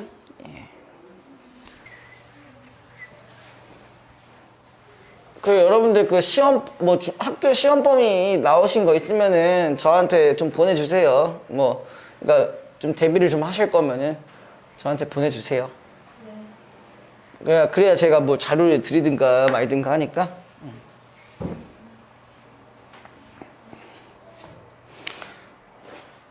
자, 화작은 어쨌든 뭐 여러분들은 그래도 나쁘지 않게 푸시는 것 같고 그리고 수환이 같은 경우도 이전보다는 좀 좋아지긴 했어요. 많이 좋아졌어요. 그래도 예전엔 저번 주까지만 봤을 때 화작이 너무 많이 틀려가지고 그죠? 자, 일단 봅시다. 안녕하세요. 저는 세븐 컬리스 스즈키입니다. 라고 되어 있네요. 저는 환경을 지키는 어린이 조직의 대표로 여기 왔는데 저희들은 12살에서 13살 사이에 캐나다 아이들로서 세상을 아름답게 만드는데 기여하는 모임을 만들었는데 바네사 수티, 모건 가이슬러, 미셸 퀴그 그리고 제가 이 모임의 회원입니다. 어른들에게 살아가는 방식을 바꾸지 않으면 안 될 것이라는 말씀을 드리기 위해 6,000마일을 여행하는데 필요한 경비를 저희 스스로 모금했답니다. 와, 12살밖에 안 되는데 무슨 6,000마일 여행하는데 필요한 경비? 6,000마일이면 대충 몇 킬로지? 한 12,000킬로 정도 되지 않나? 날 1마일이 2킬로 좀 넘는 걸로 알고 있는데 아닌가? 나도 정확히 몰라. 거의 그러던 것 같은데. 저는 미래의 모든 세대를 위해 여기에 섰습니다. 저는 여기 세계 전역에 굶주리는 아이들을 대신하여 여기에 섰는데 저는 이 행성 위에서 죽어가고 있는 수많은 동물들이 여기에 섰습니다. 저 어쩌라고. 미안해요. 저희는 이제 말하지 않고는 그냥 있을 수가 없습니다. 저는 아이일 뿐입니다. 하지만 전쟁에 쓰이는 모든 돈이 빈곤을 해결하고 환경 문제를 해결하는 데 쓰인다면 이 지구가 얼마나 멋진 곳으로 바뀔지 알고 있습니다. 학교에서도 유치원에서도 어른들은 저희에게 착한 사람이라고 가르칩니다. 어른들은 서로 싸우지 말고 존중하며 자연을 절약하고 몸과 주변을 청결히 하고 다른 생물들을 해치지 말고 보호하며 자연과 더불어 나눠야 한다고 가르칩니다. 그런데 어째서 여러분들은 저희에게 하지 말라고 한 바로 그런 행동을 하십니까? 뭐 어쨌든 지금 뒤에도 나와 있지만 여기서의 주제는 주로 어떤 거야? 뭐 때문에 지금 여기에 선 거야? 동물들 때문에 그런 거지. 그러니까 막 죄 없이 죽어가는 동물들 때문에. 뭐? 동물들도 있잖아. 행성 위에서 죽어가고 있는. 알았어. 수많은 동물들 위해 여기 섰습니다라는 말이 있었기 때문에. 평화를 위해 쓴 거 아니야? 뭐 세계 평화를 위해 뭐 파워레인저라도 결성했냐? 뭐야? 아무튼. 여러분들이 이 회의에 참석하고 계신 이유가 무엇이며 누구를 위해서 이런 회의를 열고 있는지 잊지 마십시오. 저희는 여러분들의 아이들입니다. 여러분은 저희가 앞으로 어떤 세계에서 자라날지 결정하고 계신 겁니다. 저는 이 자리에서 여러분에게 호소합니다. 제발 저희의 바람이 여러분의 행동에 반영되도록 노력해 주십시오. 자, 일단 위 연설에 대한 파악한 내용으로 적절하지 않은 것은 화자와 청자의 관계로 보아 대중화법에 해당한다고 할 수 있을까? 여기서 대중화법이라고 한다면 뭐야? 많은 사람들 앞에서 얘기하는 거겠죠? 그럼 1번은 맞을 수 있겠네, 그치? 그 다음에 2번 대화 참여자들의 관계가 공식적인 것으로 보아 공적 화법에 해당한다고 할 수 있다. 어떤 공적인 자리에서 얘기하고 있는 부분들인 거잖아. 충분히 맞을 수가 있겠네요. 3번 사회적 상황에 대한 객관적 정보를 제시하면서 청자와 적극적으로 상호작용하고 있다. 객관적 정보가 있진 않죠. 우리 지금 지구 전망할 것 같아요. 빨리 좀 도와주세요. 징징징. 징징징까지는 아니고 어쨌든 얘기한 거죠. 그죠? 자, 그 다음에 화자와 청자가 일대다의 관계로 의사소통한다는 점에서 발표나 강연과 유사한 성격을 지닌다고 볼 수 있다. 충분히 맞을 수 있는 부분이고. 5번 인류의 당면 과제에 관한 청중의 태도와 행동을 변화시키려는 목적을 가지고 있으려며 설득적 화법에 해당한다고 할 수 있다. 여기까지 맞겠죠. 답은 3번이고.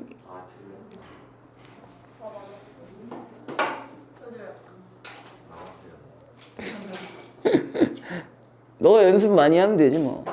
자, 2번 위 연설의 말하기 방식에 대한 설명으로 가장 적절한 것은 뭐가 있냐? 신빙성 있는 자료 없었죠? 그죠? 2번 비유적 표현을 빈번하게 사용하면서 청중의 감정에 호소하고 있다. 조금 헷갈릴 수 있지만 비유적 표현이 있지는 않았죠. 대놓고 누가 죽어가고 있어 이런 말 하고 있잖아. 3번 저명한 인사나 전문가의 말을 인용한다. 이런 말이 있었나요? 없었어요. 4번 자신의 경험을 바탕으로 말하고자 하는 내용을 이끌어내고 있다. 이게 좀 적절할 것 같긴 한데 5번만 한번 봅시다. 질문을 통해 청중의 관심사와 흥미를 확인하며 말하는 목적을 효과적으로 달성하고요. 질문을 하고 있지는 않죠. 4번이 정답이겠네요. 자, 그거 화법의 유형을 고려할 때 말하는 사람과 듣는 사람이 지켜야 할 언어 예절은 무엇인지 한 가지씩 서술하시오. 뭐 대충 뭐 이런 거 있겠죠. 뭐 이제 말하는 사람 입장에서는 뭐 이제 대중화법을 써야 된다. 그다음에 우리가 이런 말이 있어요. 경어체라는 말이 있는데 혹시 아세요? 경어체? 제가 쓸게요. 맞아요, 맞아요. 존댓말 쓰는 게 경어체예요. 제가 쓴 것도 경어체라고 볼 수가 있는 거겠죠. 뭐 휴먼 예체 이런 거 쓰진 않잖아요, 제가. 궁서체 진지합니다. 자, 그다음에 그 또 뭐가 있냐? 뭐 그 두 개 정도만 써주시면 될 것 같아. 대중화법, 경어체. 왜 한숨이야? 나 돈 줄라고? 연금 주세요. 돈좀 주세요. 아니 여기 지금 지갑을 뒤적거리길래 돈이 좀 많으시나 싶. 막 약간 누르스름한 게 보인 것 같은데. 자 이제 3번 그 다음 장 178에서 179. 여기까지만 하는 거예요? 네? 여기까지만 끝나요? 여기까지만 하고 끝. 아니요. 아 제발. 아니요. 아, 왜 그래? 그거 뭐예요? 뭐? 시간이 될 거예요? 시간이 될 몇 거야. 페이지예요? 178이요? 이거 제 거요? 네. 이거 하고 시간이 될지 모르겠네요. 네, 그건 뭐 내 할 바 아니고요. 지금 풀어요? 예. 한 1, 2번만 하시면 돼요. 1, 2번. 2분이면 충분하실 겁니다. 너 그건 풀었냐? 그것도 풀려있지. 일주일 풀어야 돼요? 너네 없을 때 과제로 냈었어. 응? 네. 발화가 뭐예요? 뭐? 발화. 어떤 거? 발화. 발화? 말을 하는 거. 정확히 말하면 지금의 대화로 볼 수가 있겠죠.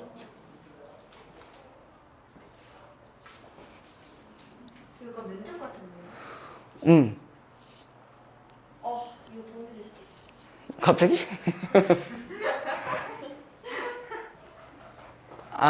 그거 보니까 갈 수도 있으니까 특목고.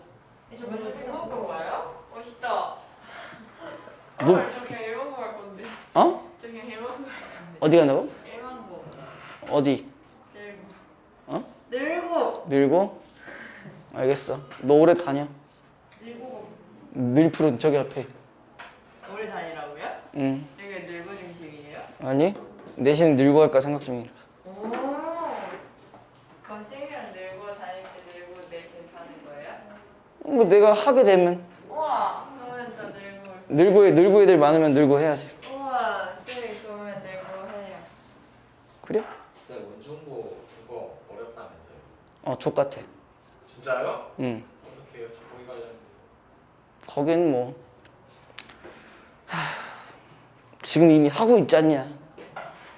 저집 WP 운중고네요. 운중고는 이게 1, 3등급끼리만 딱 박 터지게 싸우고 그 밑에는 이제 널널해. 거짓말이 아니라. 그리고 운중고 애들은 다 잘하는 애들은 졸라 잘하는데 못하는 애들은 좀 많이 못하더라. 학생은 낙생? 낙생도 뭐 다를 것 같냐? 약쟁이 제일 빡세지 않아요? 야 괜히 낙중대가 있는 게 아니야. 분당에 낙중대가 괜히 있는 게 아니야. 낙생, 중앙, 대진 힘들어 거기. 중앙 그거 무슨 왜 그 과학 다 풀어야 된다는데. 일단 뭐 겨울에 기본기를 잡아놔야지. 네가 뭐 운중을 가든 어딜 가든 간에. 그러면 운중은 그 낙생은 운중보다 조금 덜집 같아요. 몰라 난 국어밖에 모르니까. 국어는 그래도 할만은 할걸? 국어 낙생이 할만해요. 할만해. 낙생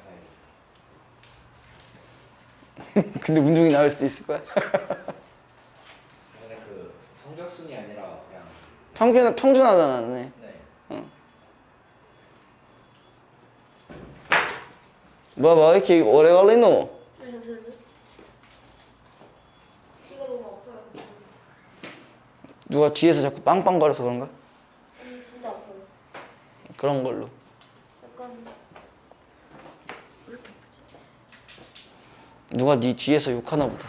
아니 그게 그런 물리적 그런 박시 한 번 생겼다. 이러지 마. 다 했어? 아 재밌다. 잘하셨어요. 잠시만.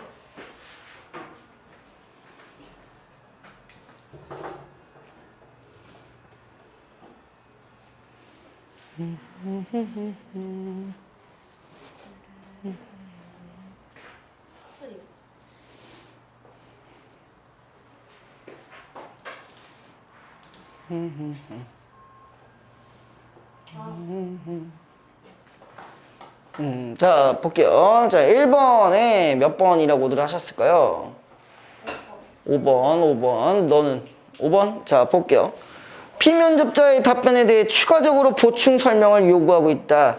이지원 학생은 청소년 문예지에 어떤 글을 게재하고 뭐야? 연습하는 거랑 뭐 어떤 글을 게재하는 거랑 전혀 상관이 없잖아요. 그죠? 그래서 답이 5번이죠.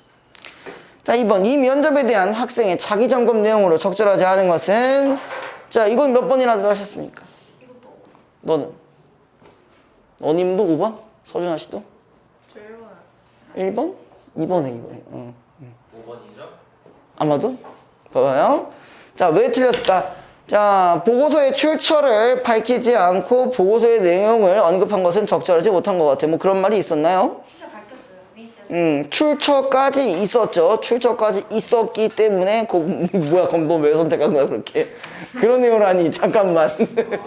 무슨 말이야 이게? 응. 자, 그 다음에 3번. 이 면접에서 어느 예절이 지켜지지 않은 발화를 찾아 쓰고 이 발화가 어떠한 면에서 예절이 어긋난 건지 서술하시오. 뭐 있을까? 말 끊어. 오, 나름 여러분들 개념이 좀 있네요. 말을 끄는 건 사실 상식적으로 미절이 아니잖아요. 오, 미저리, 좀 싸가지가 있잖아. 머저리. 아, 김수지. 김수지, 우리 수지 씨가 말을 끊었죠. 그쵸? 진행 순서에 따라서 좀 말을 해줘야 되는데 그렇지 않고 말을 딱딱딱 끊어버리니까 답이 없는 거죠. 자, 그 다음에 자, 이제 어디로 가실 거냐고요. 자, 장문을 가야 돼요. 뭘 집으로 가? 재밌다. 장문을 할 건데요. 어디로 갈 거냐? 자, 195페이지 볼게요. 195페이지. 195, 196. 스타트. 요게 장문이에요. 이게 원래 쿨러하지 않았어요? 너는 그렇지. 아 근데 저 이거 접혀가지고 이게 안 보였어요. 어? 이게 얘가 접혀가지고 가려져서 안 보였어요. 뭐가 가려져? 이거 뭔 말인지 모르겠어. 약간 이게 원래 이렇게 펴져 있어야 되는데 이게 가려져서 얘가 있는 줄 몰랐어요. 아. 그래서 안 풀었다는 얘기야? 이거 못 풀었어요. 안 풀었어요. 정확하게 못 풀었어요. 안 풀었어요. 의지 부정. 아니 못 풀었어요. 능력 부정이야? 너 이거 풀 능력 없었어? 아니요 이게 얼른 푸셔. 응. 아, 저는 잘 풀어요. 장문 거기. 195령, 196. 여기에 아이폰이 아니네? 그죠? 왜 희망고문이에요? 이거 희망만 줘야지. 고문이라니요.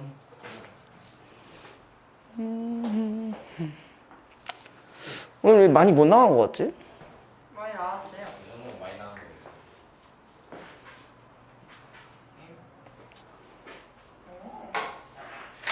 별로다.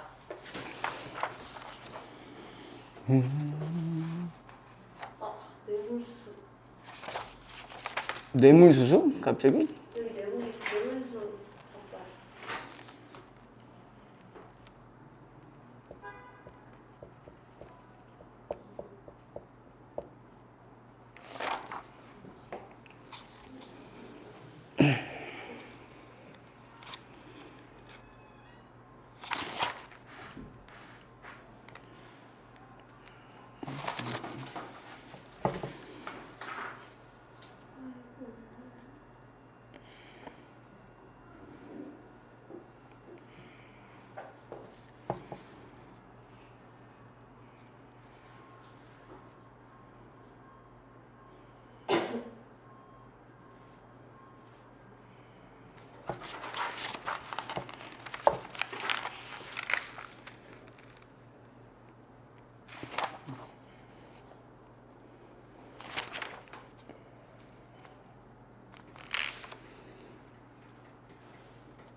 뭐 너무 쉽잖아, 그지?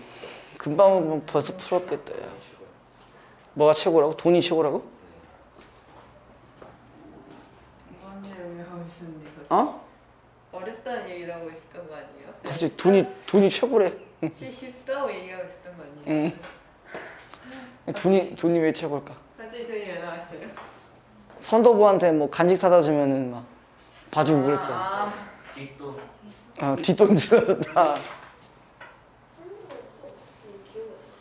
마치 우리나라 아니에요. 우리나라 뭐? 아니 안 돼. 안 됩니다. 이거 말한 거 장관한테 끌려가서 질레성. 근데 시기를 알면 신뢰성이 커. 정확히 언제 했는지, 그러니까 요즘에 그게 문제가 된 건지 그걸 봐야겠죠? 근데 뭔 폴로그 인용을 뭔 전문가를 전해가지고. 아니 그냥 문제가 그렇다고. 됐죠? 자 1번에 몇 번? 3번. 응? 아니요? 왜 3번? 구체적으로 제안 안 했잖아요. 그러면은 시각 자료를 활용한 부분이 있었니? 이거 아니에요? 설마. 이거 시각자료 아니었어요? 아니 사진이 들어가 있잖아요. 뭐야? 속았네? 아니 그럼 뭐지? 사진을 빼든가 이 아저씨가 잘 이만하네. 시각자료 아니에요? 아니 이게 그럼 이게 시각자료인지 청각자료인가? 뭐지? 그 등교시 학생들의 지도하는 모습이 효과적으로 전달될 수 있는 시각. 이거 좀 애매하긴 한데요. 그럼 일단 3번 볼까요? 3번이라고 하셨다고? 선도부 운영에 따른 부작용이 드러나고 있으면 일단 이것까지 맞나요? 네. 그럼 다른 방식의 학생 지도 방식이 있었나요? 아니 그냥 학교 구성원들이 의견을 더 모아서 더 좋은 교육 방법을 마련해야 할 것이다 라고만 그냥 들은 그러니까 이게 없다는 얘기 아니야. 다른 방식이 없었다는 얘기야, 그렇지? 그렇지. 다른 방식이 있었다는 얘기가 없었기 때문에, 그죠? 3번이 맞습니다. 혹시 몰라서 한번 5번 한번 찔러봤는데 안 넘어가시네요. 아 뭐야 선생님 찌르고 진짜. 아 진짜 시각 자료가 있었니? 막 이러면서 막. 저 진짜 진짜 장난이에요. 어릴 줄 알고 만든 아저씨 찾아봤거든요. 자, 이번에 답은 이제 너무 뻔히 나오죠? 4번이죠? 신뢰성이잖아요. 물론 신뢰성과 관련해서 이것도 나올 수는 있어요. 뭐 5번도 나올 수는 있지만 근데 선도부 활동이 자율적인 학생 문화로 자리 잡는 거랑은 전혀 관련이 없죠. 그죠? 그래서 답이 4번입니다.